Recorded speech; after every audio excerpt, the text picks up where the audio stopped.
Cuando cantaba la última canción, pensaba en esa historia de Jesús en el monte, en donde él se transfigura delante de 3 de sus discípulos.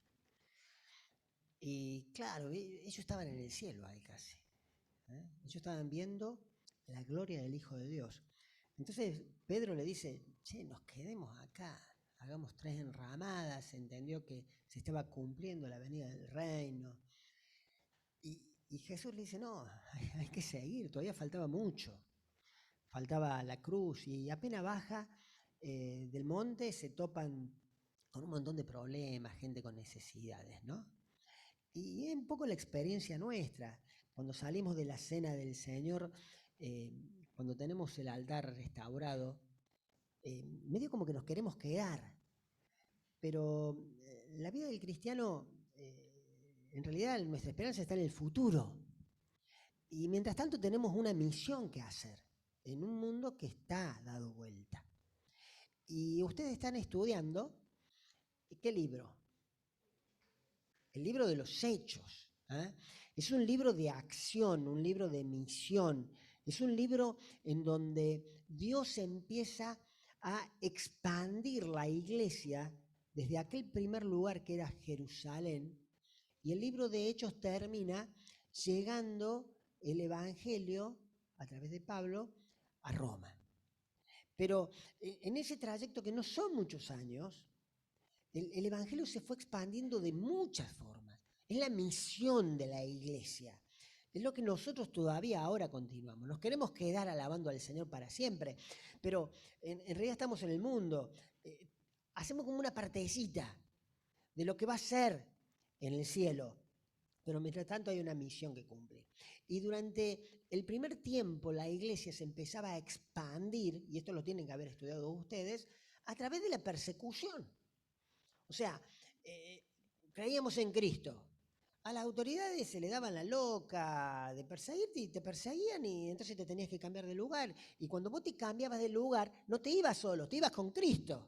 Llegabas a ese lugar y contabas de Cristo y se formaba otro grupo. Y así la iglesia se fue expandiendo hasta que llegamos en un momento en el libro de Hechos en donde la iglesia empieza a generar ya un proyecto de extensión. En realidad guiado por el Espíritu Santo. Están ahí en la iglesia de Antioquía. Algunos la llaman la primera iglesia misionera, porque en realidad ahí surgen los primeros misioneros. La idea era esta. El Espíritu Santo separó a 2 hombres para que vayan a anunciar el Evangelio a otros lugares. No porque lo estaban corriendo, no porque había persecución. Iban a tener persecución a donde iban. Pero era una estrategia de la iglesia que a lo largo de los años, aún hoy la seguimos teniendo. Fíjense que ofrendamos para los misioneros. ¿Para qué? Para que estas personas que están en otro lugar, que son la extensión de la iglesia, puedan llevar el Evangelio. Bueno, y así surge ese primer viaje misionero que realiza Pablo con, ¿se acuerdan quién? ¿Con quién? No tanto con Sila el primero, ¿con quién lo hace? Con Bernabé. Y allá se van, dan la vuelta por Asia y hay una experiencia bárbara. Ellos vuelven, cuentan cómo los no judíos se convertían. Y luego de un tiempo, Pablo y Bernabé dicen, che, tenemos que ir a visitar las iglesias. Porque quedaron solas. Bueno, solas, quedaron con Dios. Pero podríamos ir. Entonces hay un desacuerdo entre ellos, entonces se separan. Bernabé se va para un lado y Pablo, ahí sí, con Silas, empiezan este segundo viaje misionero. La idea era ir a visitar a aquellas iglesias que habían visitado con Bernabé en el primer viaje. Y mientras están visitando las iglesias, encuentran a un muchacho que pintaba bien y se lo llevan con ellos, a Timoteo. Y cuando llegan a un lugar que es Troas, ellos sienten que el Espíritu Santo no les permitía avanzar en base al proyecto que tenían. Ellos querían irse hacia Asia y no. El Espíritu Santo le muestra de una forma clara que tenían que ir hacia Europa. Y así llega el Evangelio a Europa y de Europa llega a nosotros. Fíjate cómo el plan de Dios es impresionante. Ahí en Troas, a ese equipo de 3, se le suma otro más, que es Lucas, aquel que escribe el libro de Hechos, como ese segundo capítulo, porque el primer capítulo de lo que escribe, o volumen que escribe Lucas, es el libro de Lucas. Entonces, se le suma Lucas, y allí van los 4, cruzan hacia Europa, y sucede un hecho impresionante, la conversión de una mujer, Lidia. Curan ahí en la ciudad de Filipos, o liberan a una chica que estaba poseída. Ellos son encarcelados. ¿A quiénes? A Pablo y a Silas. Timoteo y Lucas no. A Pablo y a Silas lo encarcelan. Hay una liberación asombrosa del Señor. Claro, el carcelero se convierte. Después Pablo saca chapa, che, yo soy ciudadano romano y a mí me van a encarcelar. Si vos has estudiado alguna vez derecho romano, no era poca cosa encarcelar a un romano sin juicio. Era muy grave. Por eso las autoridades le terminan pidiendo por favor que se vaya. Pero claro, ahí surgió una iglesia. ¿La dejamos sola? Lo dejan a Lucas. Entonces ya son 3 los que van y continúan el viaje. Y ellos apuntan, siguiendo estos caminos romanos que habían en el imperio, hacia una ciudad muy grande que era Tesalónica. Tesalónica era la capital, digamos, de lo que sería Macedonia, la provincia romana de Macedonia, que en un momento fue un imperio. Pero bueno, allí ellos hacen una distancia desde Filipos a Tesalónica, más o menos unos 150, 160 kilómetros, llegan a Tesalónica. Y ese es el relato que vamos a leer hoy. Vamos a ver lo que el Espíritu Santo hace en esta extensión misionera de la iglesia en Tesalónica y una ciudad cercana que es Berea. Vamos a leer Hechos capítulo 17. Trata de prestarle atención a los detalles del relato y el desafío que ustedes hagan lo mismo que hacían algunos muchachos que vamos a leer acá. Cuando llegues a tu casa, empezás a revisar si todo lo que hablamos, lo que dijimos, realmente estaba en el pasaje. Porque no solamente nos tenemos que quedar con lo que escuchamos el domingo. ¿Dónde crecemos? Cuando solos, guiados por el Espíritu Santo, tomamos la palabra de Dios y empezamos a ver y analizar. Fíjate lo que dice Hechos capítulo 17. Ellos están saliendo de Filipos. Entonces dice, pasando por Anfípolis y Apolonia, llegaron a Tesalónica, donde había una sinagoga de los judíos, y Pablo, como acostumbraba, fue a ellos.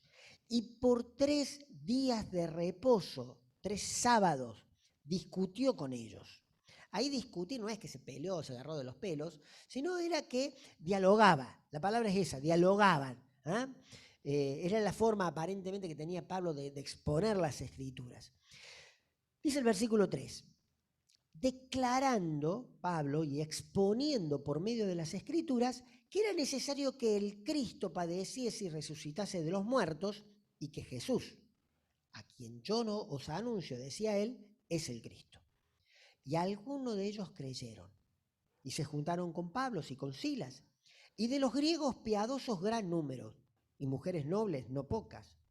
Entonces los judíos que no creían tenían celos. Tomaron consigo algunos ociosos hombres malos y, juntando una turba, alborotaron la ciudad y asaltaron la casa de Jasón.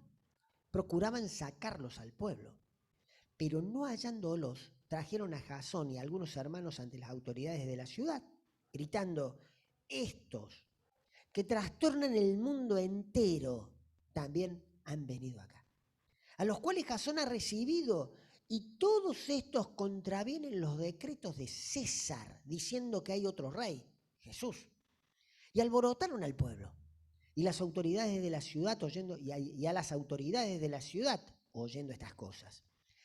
Pero obtenida fianza de Jasón y de los demás, los soltaron. Inmediatamente, los hermanos se enviaron de noche a Pablo y a Silas hasta Berea, más o menos unos 60 kilómetros. Y ellos, habiendo llegado, entraron en la sinagoga de los judíos.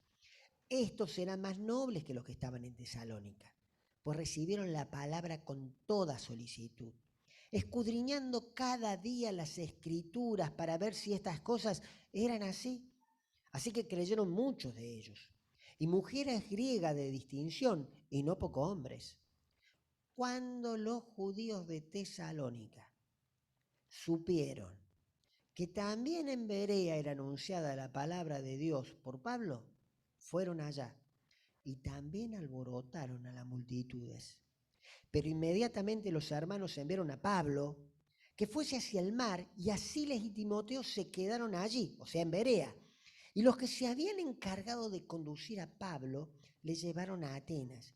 Y habiendo recibido orden para Silas y Timoteo de que viniesen a él lo más pronto que pudiesen, salieron. Hasta ahí nomás vamos a leer el pasaje del relato de Hechos. Fíjate que hay dos ciudades, una Tesalónica, otra Berea, en donde es anunciado el Evangelio. Mira, yo quería tal vez bosquejar este mensaje con tres palabras. En primer lugar, el compromiso que tenían los apóstoles con la misión. Le llamo compromiso con la misión. Y vamos a hacer un paralelo con nuestro compromiso hacia la misión que tenemos hoy como iglesia. En segundo lugar, las consecuencias de ese compromiso. Y en tercer lugar, conflicto. Tres palabras que empiezan con C. Compromiso, consecuencias, conflictos. Fíjate que la iglesia ya no iba siendo perseguida y extendían el evangelio. Si bien en algunos lados sí. Sino que había ya una misión que tenían que llevar, y estos hombres estaban comprometidos con esa misión. Ellos tenían que llevar el evangelio. Por lo tanto, lo primero que vemos en esto del compromiso es que ellos tenían una estrategia. Escuchaba en el encuentro anterior de que, si Dios lo permite, ustedes el domingo que viene van a tener una estrategia para llevar el evangelio a otros que todavía no lo conocen. La estrategia que tenían ellos era, cuando llegaban a una ciudad, vamos a buscar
Y Pablo dice, yo estoy dispuesto a dar mi vida por los de mi nación. Entonces, ellos iban de esa forma.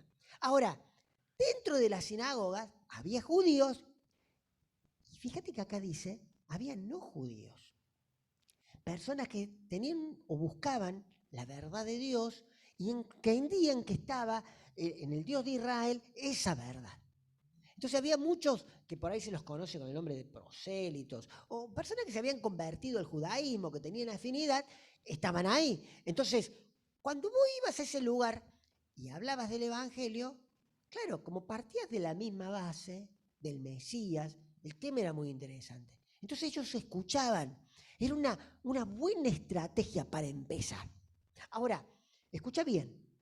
Ellos en este compromiso tenían una estrategia, pero tenían un mensaje que daban con un contenido muy claro. Si vos le prestaste atención ahí en el versículo 3 del capítulo 17, dice que ellos, declarando y exponiendo por medio de las Escrituras un contenido. ¿Cuál es el contenido?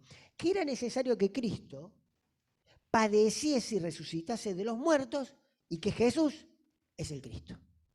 Ahí la idea es que ellos abrieron ampliamente la Escritura y empezaron a buscar en las Escrituras los pasajes donde decía que el Mesías tenía que morir. Pero no solamente que iba a quedar muerto, sino que iba a resucitar. Esto era nuevo para los judíos. Ellos no lo podían entender. Es como que tenían una venda. Entonces, ellos empezaban a escuchar tal vez por primera vez que ese Mesías que ellos estaban esperando vino. Pero fíjate qué fuerte. Ellos escuchaban también por primera vez que ese Mesías que estaban esperando por generaciones vino y el propio pueblo de Israel lo mató. Era muy fuerte. Era muy fuerte. Ahora, esto cuando las personas de Israel lo escuchaban, lo sacudía. No te quedaba opción, o creías o no creías. No sé si te acordás el mensaje del apóstol Pedro el día de Pentecostés. Cuando él empieza a anunciar y le dice a la gente, ese Jesús que Dios lo había establecido como Mesías, ustedes lo crucificaron. ¿Qué hizo la gente? Se golpeaba el pecho, se les quebraba el corazón. Y entonces preguntan, ¿qué hacemos? ¿Sabes lo que es para un judío entender que mataste al Mesías? Entonces Pedro le dice, arrepiéntanse y bautícense en el nombre de Cristo para perdón de pecados. Por eso el resultado que tuvo ese mensaje. Porque empezaron a entender que ese Mesías que estaban esperando tenía una función que ellos no la entendían, que era pagar el precio por nuestros pecados. Por eso nosotros como iglesia tenemos una misión. La estrategia la vamos a generar en base a cómo el Espíritu Santo nos guíe. Hoy a ninguno de nosotros se nos ocurriría ir a una sinagoga a empezar a predicar, uno que no creo que nos dejen entrar. Entonces generamos nuevas estrategias. Y ahí hay libertad. Lo que sí, el contenido del mensaje sigue siendo el mismo. Cristo murió por nosotros, Dios lo levantó de los muertos. Él es el Cristo, Él es el Salvador. Y no hay forma de llegar a Dios si no es por Él. Ellos estaban comprometidos con ese mensaje. Una y otra ciudad donde iban era el mismo mensaje, el mismo mensaje. Un mensaje que no se agota, que no nos cansa, que nos da esperanza. Por eso lo recordamos hoy en la cena. Ahora, cuando hablamos del compromiso con la misión, no solamente hablamos de una estrategia, no solamente hablamos de un compromiso, sino hablamos de un testimonio que acompañe el mensaje que yo estoy transmitiendo.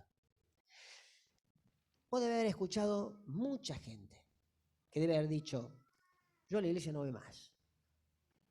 Y empiezan a contarte el testimonio o el mal testimonio de hermanos. ¿Eh? Hablan de Dios, hablan del amor, pero mira lo que me hicieron.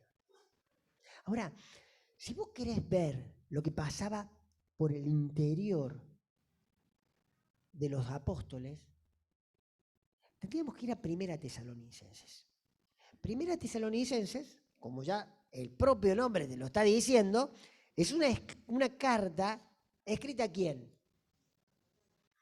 A esos que se convirtieron ahí, o sea, a Jasón, a esos los judíos, a los pocos judíos que se convirtieron, a esas mujeres que no eran pocas. La carta de Primera Tesalonicenses es escrita a ellos. ¿Ah? Y al tiempito de la experiencia que leímos en el capítulo 17. Ahora, fíjate cuál era el testimonio de los apóstoles cuando se presentaron a anunciar el Evangelio allí en Tesalónica. Capítulo 2, versículo 10. Vosotros, ustedes, son testigos, y Dios también, de cuán santa, justa e irreprensiblemente nos comportamos con vosotros. Hay que decir, ¿eh? Imagínate vos parando de decir, ¿cómo te portas? ¿Sabes cómo me porto yo? Yo soy un santo, un justo y un irreprensible. No me va a encontrar una manija para que me agarre y me critique. ¿Quién lo dice? Hay que decirlo, ¿eh? Hay que decirlo porque lo pone como testigo, fíjate, en primer lugar a Dios y a ellos. Está diciendo, hey, ustedes, a ver, ¿alguien me puede decir algo? No. Ahora, esa clase de testimonio se puede llegar a imitar, pero el testimonio de ellos es algo que surge no de una imitación, sino surge de un cambio interior. Y el versículo que quiero que te lleve a tu casa y que lo leas con detenimiento es el versículo 13 ahí de Tesalonicenses, capítulo 2. Fíjate que en este versículo nos va a dar una clave de cómo Dios trabaja el testimonio de las personas. Fíjate bien. Por lo cual también nosotros sin cesar, dice Pablo, damos gracias a Dios de que cuando recibiste la palabra de Dios que oíste de nosotros, esa que leímos ahí en Hecho, la recibisteis no como palabra de hombres, sino según es en verdad. Escucha bien, la palabra de Dios, la cual actúa en vosotros los creyentes. Esa palabra actúa es una palabra que te da energía, produce cambios en vos. Fíjate que el testimonio santo, irreprensible, justo, es porque la palabra de Dios había llegado al corazón de Pablo y el Espíritu Santo toma esa palabra y genera cambios sobrenaturales en nosotros. ¿Esa es tu experiencia? ¿Esa es tu vida? Por eso dice ahí en 2 Corintios, el que está en Cristo es una nueva criatura. Ya las cosas viejas pasaron, ya todas son hechas nuevas. Ahora, si yo no tomo la palabra de Dios todos los días para estudiarla, para leerla, ¿de dónde el Espíritu Santo va a sacar material para cambiar nuestra vida? Para trabajar nuestro testimonio. Si Jesús lo dijo, el Espíritu Santo cuando venga va a tomar de lo mío y lo va a hacer saber. Vos para tomar algo lo tenés que tener. Si en nuestra mente no está la palabra de Dios, si yo no la leo la palabra de Dios, si yo no entiendo de que lo que estoy leyendo es palabra de Dios, que tiene poder para transformar a través del Espíritu Santo, es muy difícil que mi testimonio cambie. Entonces, cuando tenemos mal testimonio, la misión queda trunca. Pero cuando entendemos de que tenemos que generar estrategias, de que tenemos un mensaje que transmitir, pero un testimonio que acompañar, estamos comprometidos con la misión de Dios. Ahora, dije que la segunda C tenía que ver con las consecuencias. Las consecuencias de la misión. Fíjate que hay en Hechos capítulo 17, partimos de que son dos ciudades, Tesalónica y Berea. Los resultados aparentemente son diferentes. Si vos empezás a ver en Tesalónica, te da la sensación de que pocos judíos creen. Sí, no judíos son un poco más el grupo de los que creen. Pero los que no creen, que son judíos, ¿qué hacen? ¿Le prestaste atención? ¿Qué hacen? Alborotan, se juntan unos mangos, se buscan unos muchachos, se arman un piquete, empiezan a levantar pancartas. Che, los que trastornan el mundo están acá con nosotros. Vienen a darnos vuelta a todo. Vienen a decirnos, fíjate bien, vienen a decirnos que hay otro rey que no es el César. ¿Qué? Las autoridades cuando escuchan eso, ¿viste? Imagínate, decir en el Imperio Romano que hay otro rey que no sea el César, era realmente una sedición, un trastorno. Ahora, ¿sabes que estos judíos que no creen, el problema estaba en una palabra que dice ahí, que dice, tenían celos, tenían envidia? No sé que la envidia es un pecado muy, muy malo. No solamente por cómo te hace sentir, porque la envidia, ¿qué es? Es querer lo que el otro tiene o lo que el otro es, y como no lo tengo me pone mal, me siento mal. Y no solamente que me pongo mal, sino yo deseo que ella no lo tenga. Lo quiero tener yo, pero no ella. Es muy perverso este sentimiento, que muchas veces asoma por nuestro corazón. ¿O no? ¿Viste? Siempre decía, una persona que yo lo respetaba mucho como maestro, le decía, el, el don de pastor no lo ves tanto vos con el dolerse en las necesidades de la gente, sino en gozarse en los éxitos de los otros. Porque en realidad tenés que tener un corazón muy duro para no dolerte de alguien que está pasando por una situación mala. Tenés que ser una piedra. Por ahí somos piedra.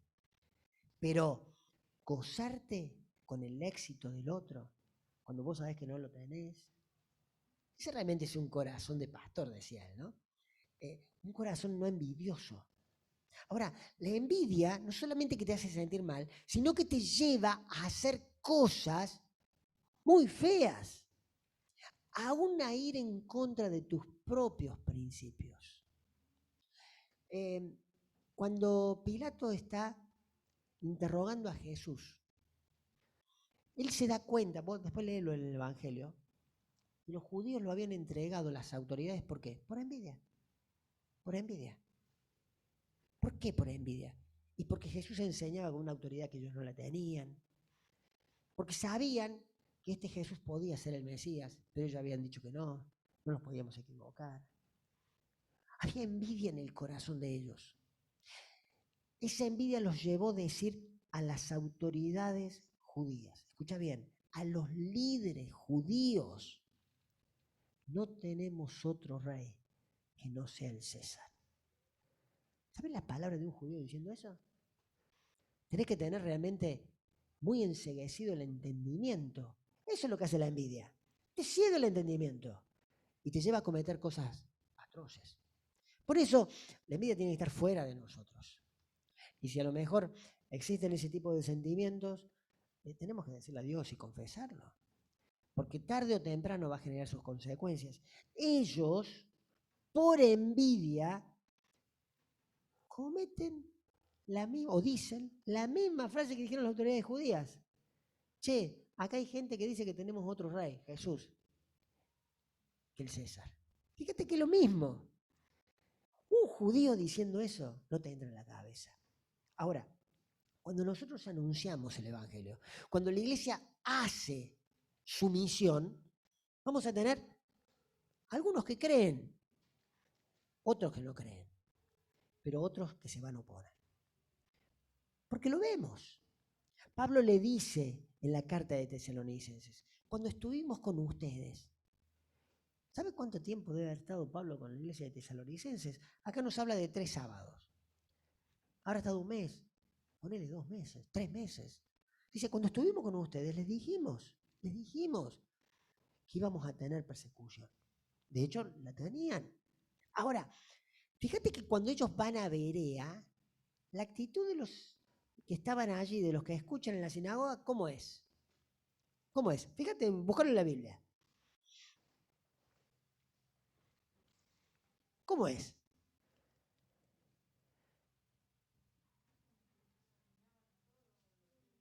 Bien. Escudriñaban. ¿Qué más? Dice, eran más nobles. ¿Mm? Estas personas también eran judíos y algunos simpatizantes del judaísmo, cuando escuchan esto del Mesías, que había muerto, que había resucitado y que los quería salvar, claro, ellos dicen, che, ¿esto será así? No es que lo creyeron.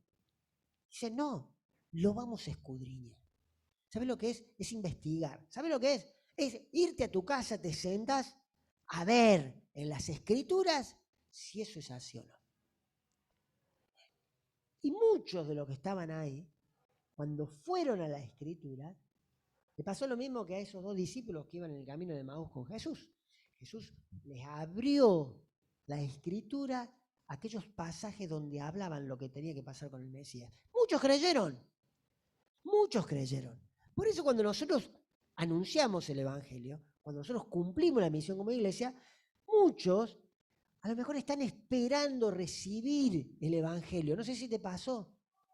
Por ahí le estás predicando a alguien y vos decís, este no entiende nada, y después le está predicando otro y parece que está, ya el Espíritu Santo lo había tocado y que lo único que falta es que se entregue a Cristo. Bueno, así nos topamos con la gente.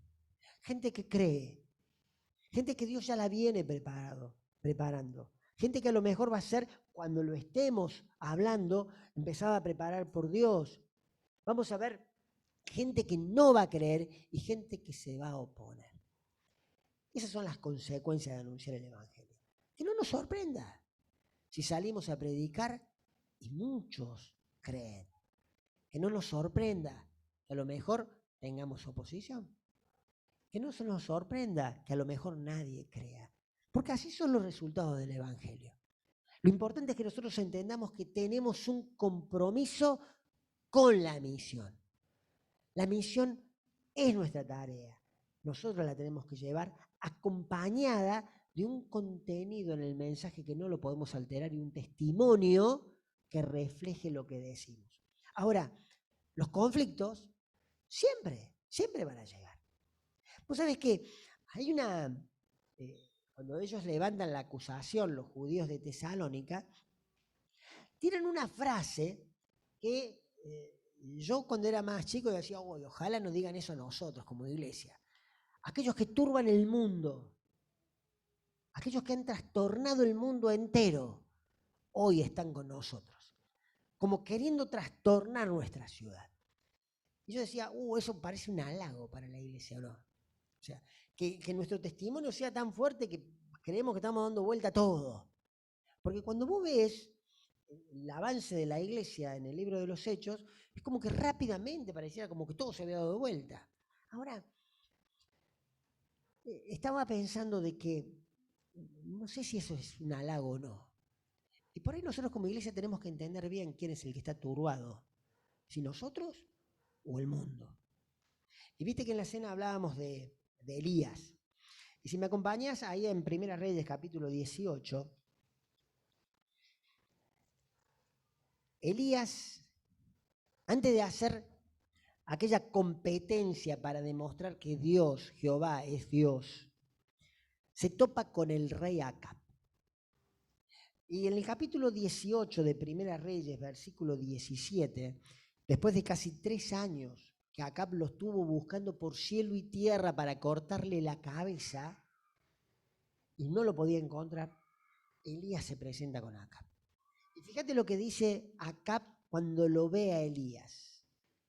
¿Eres tú el que turbas a Israel? Me hizo acordar las palabras de los judíos de Tesalónica. Estos que turban el mundo hoy están con nosotros. Pero fíjate la respuesta del profeta. Yo no he turbado Israel, sino tú y la casa de tu padre, dejando los mandamientos de Jehová y siguiendo a los Baales. Yo me preguntaba, ¿quién turba a quién? ¿Quién trastorna a quién? Y si nos ponemos a pensar, en realidad el mundo está pata para arriba. El mundo, al dejar los mandamientos de Dios, es el trastornado. Y Dios encomienda a la iglesia una misión para acomodar la vida de las personas, para ponerla en orden. La otra vez estábamos en una reunión de matrimonio y decíamos, ¿no? No es que la iglesia está en contra de la ideología de género. Es la ideología de género que está en contra de los principios de Dios. Nos hacen creer que la iglesia está en contra de, y no es así. Esta sociedad ordenada por Satanás ha trastornado de tal forma los principios que el mundo está pata para arriba. Y allí está la iglesia que presenta un mensaje para poner en orden la vida de las personas y parece que estamos turbando, que estamos dando vuelta a todo, que nos estamos rebelando. Y no es más que traer un mensaje de esperanza y de orden a las vidas de las personas a través de Jesucristo. ¿Quién turba a quién? La iglesia no turba a nadie. La iglesia cumple una misión en medio de un mundo turbado. Y porque el mundo está turbado, es que vamos a tener oposición, es que vamos a tener conflictos.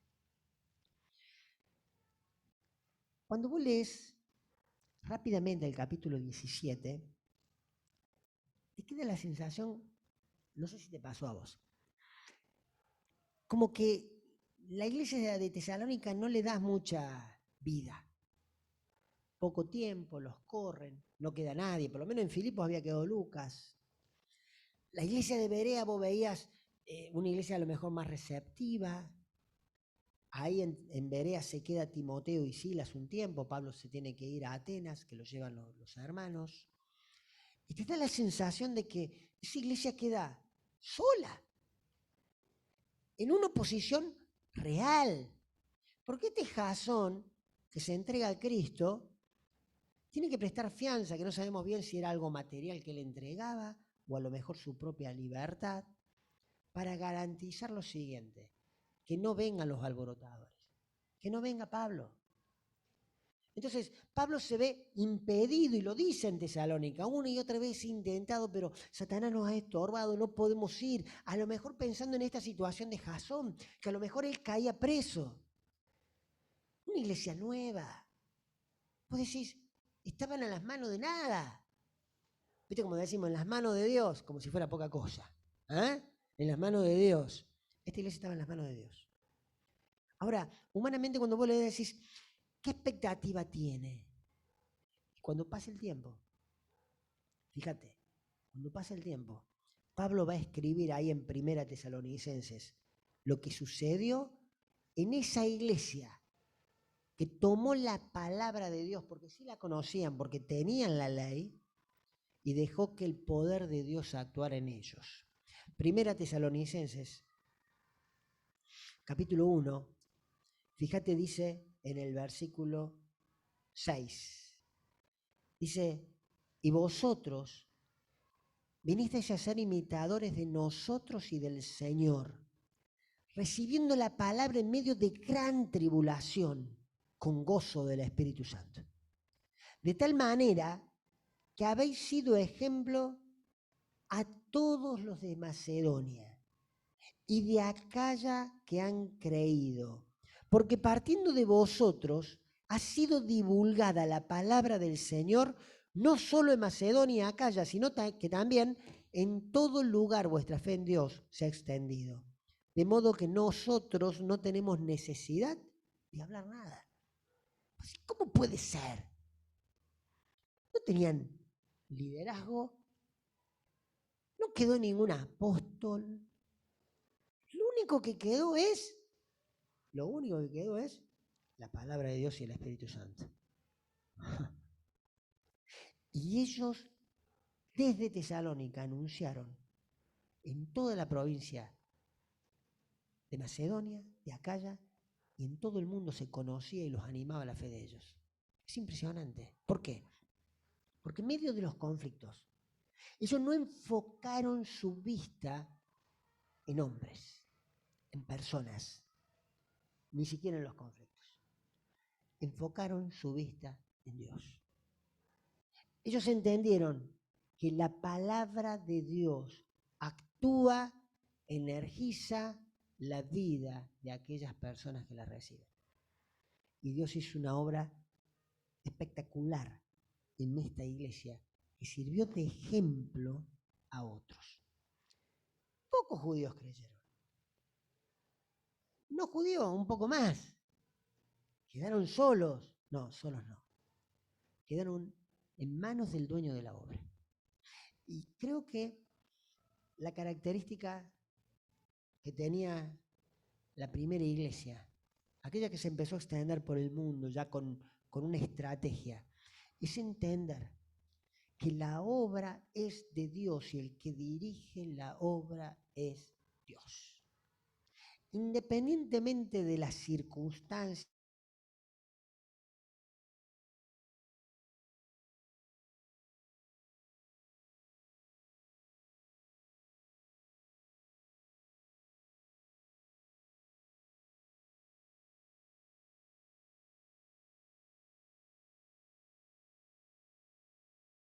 de la Escritura, salvo hay algunos hermanos que eran colaboradores después en los ministerios de Pablo que venían de ahí. Pero de la iglesia de Tesalónica, a lo mejor aquella que nos parecía que iba a estar más desamparada, tenemos un ejemplo grande de la manera en que Dios actúa. Así Dios quiere actuar en nuestra iglesia. Así Dios quiere actuar en la iglesia de Córdoba. Así Dios quiere actuar en nuestra vida. Pero todo parte de un compromiso.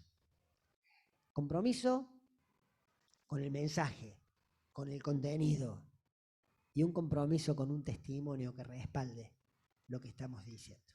Vamos a orar. Padre, en esta mañana te queremos agradecer porque podemos ser parte de la iglesia y entender de que sos el dueño y el director de la obra. Padre, queremos centrar nuestra mirada en vos, que tu palabra sea la que vaya transformando nuestras vidas para que vos nos puedas usar, para que otras personas puedan llegar a conocer el mensaje de salvación. Ayúdanos, Señor, a ser fieles en el contenido que vamos a enseñar, que vamos a transmitir. Y te pedimos en especial por la iglesia que se reúne en este lugar, para que pueda ser esa luz que vos querés hacer brillar en medio de un mundo que está turbado. Que seamos aquellos que anuncien tu palabra, que den la posibilidad de poner en orden la vida de las personas. En el nombre de Jesús. Amén.